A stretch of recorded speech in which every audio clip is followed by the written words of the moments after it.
Totalé. Noé, Hodra we malé wanae, taï ton dodo edie.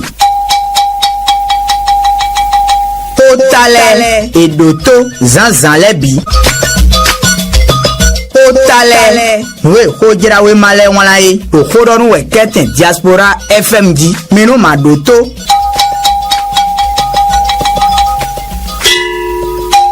Prestation de serment et sénat. Le recours de mi-temps rejeté. Yewala mi vedo a todo mito. Libération etengbi. Yewala bodu tinti mendaji. Enye akpadi donu wiwa. Brako romia do wada intong podo sénat panhu. Mi-temps et on no de olo so sedo. Sendo do basa beneto toyi. Bewe igbek benabi dedegbi. Pour libération etengbi ro. Miena nous donnons l'on a badjemenu bododo le soleil bine info et un lo que nous déo pour la fin de la polémique la date du 24 mai définitivement sanctuarisée la cour balaie le recours contre la prestation de serment de Wadayin le soleil bine info et un pour le grand regard et un et l'odozo le pays émergent et un recours sur la prestation de serment visant le bureau du Sénat. La Cour constitutionnelle se déclare incompétente. Romia de Wada y prêtera serment le 24 mai prochain. Le pays émergent est un bé et Romiana Kendebo l'éclaireur est un bé l'odozo bégi Boromina Badjamenu Bododo Batoviemi Menano Monjamera pas inoué dans Datoromito. Tu vois Adjache Neoza est un bé et lo kenu de ho boramina gbajame oho etegbe lo dozo gbeje lo time de bado de ho ba to viemi minando mo jamera pa na ho lo ruti etegbe lo milona no alioji c'est ma présidentielle la cour rejette le recours pour l'irrecevabilité nyoedo a le routier etegbe ewe no alioji boramiena gbajame lo kanatime nugbo todo ba to viemi minando mo jamera pa ine ho danda toro mito la priorité et un bé carotti timenaji au togan ho ni se fa Dieu donné so glo et manaji togan au talent ma wena beneto miton bewazo lo do don beneto miton donugon la priorité est un bé ro miena kanu de ho vibrant hommage de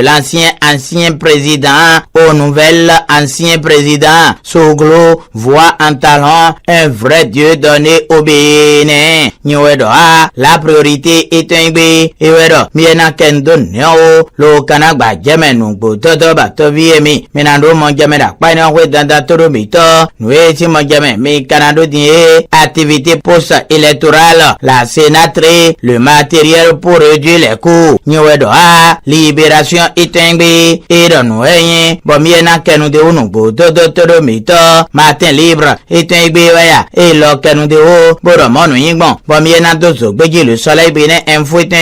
gestion électorale au Bénin. La Sénat met sur le recyclage du matériel électoral. Le soleil Bénin infoutingbi ewero miena kendo neo lo kanatime de bado de oba to viemi menando monjamera pa ine hwe danda todo mito wenwe Sénat huyo do kamon koton hwe mina tuen tondaji puno zoato do kumaime lo do hodo ate hweji do beneto mito me fido no ejaro azanten wigo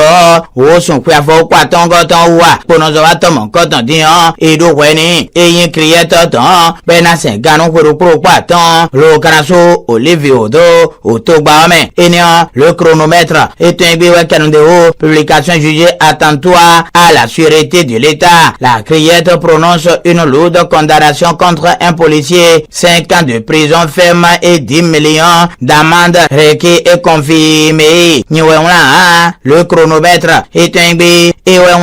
Boromiena Kendon Neo, le Kanatimen Bodo Toromito, Toba le routier est un bi et le Dozogbe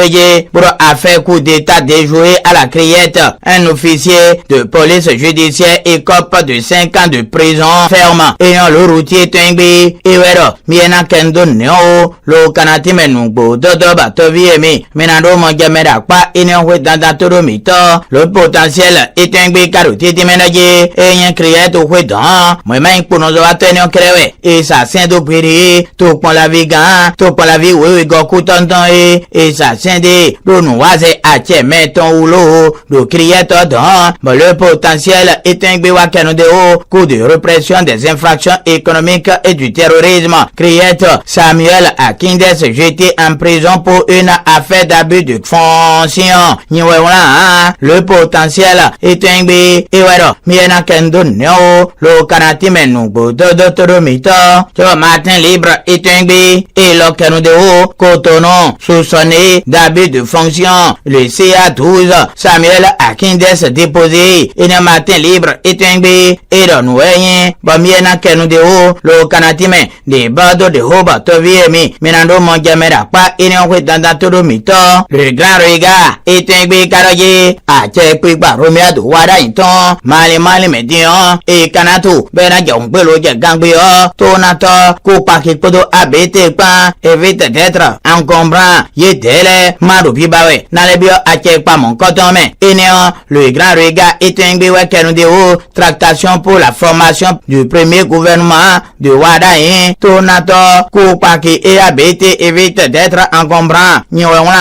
le grand regard est un bé et wala boromiena kenu de haut lo kanati menugo dodo bato viemi minando monjamera pa ina huédan todo mito nuiti monjame me kanando di un tondo menuiwa e yemeyin vodna obeneto tole ibloe e blo be jongbelo je gangbe be don to gambe ne to tan bo so e ohun bonongalo enian le potentiel est un bé wa kenu de haut vodon obénin le président Patrice Talon élevé au rang du rumboran niwedo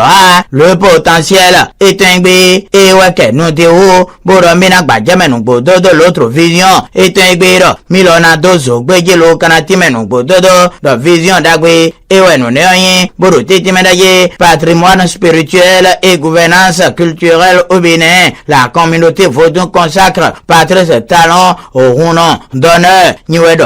l'autre vision est un bé mina dozo gbeneje lo kanati menu gbodo de bato viemi minando monjamera pa ine huédan todo mito libération est un bé et le canon de haut boromina gbajame lo natime de bado de haut vers info est un bé et le canon de haut boromonu higwaine bomiena dozo gbeje lo kanatime bato viemi minando monjamera pa ine huéba l'éclaireur est un bé lo dozo gbeje boro religion endogène et patrimoine culturel la communauté vaudon du Bénin distingue Patrice Talon comme un nom d'honneur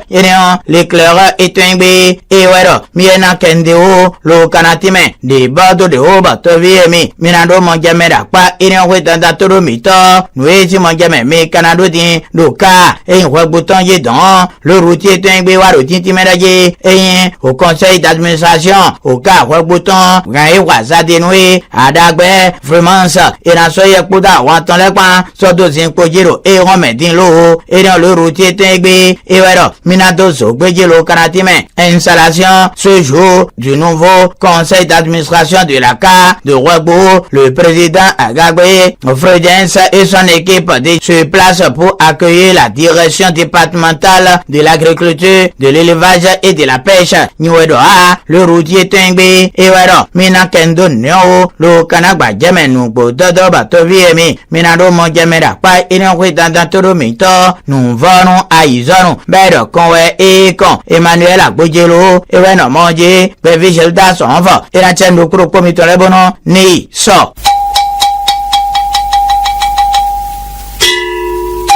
Otale Noé Ojirawe Male Wanae Tai Ton Dodo Edie Otale Edoto Zanzan Lebi Otale Noé Ojirawe Male Wanae Okodonu Weketen Diaspora FMD Minu Madoto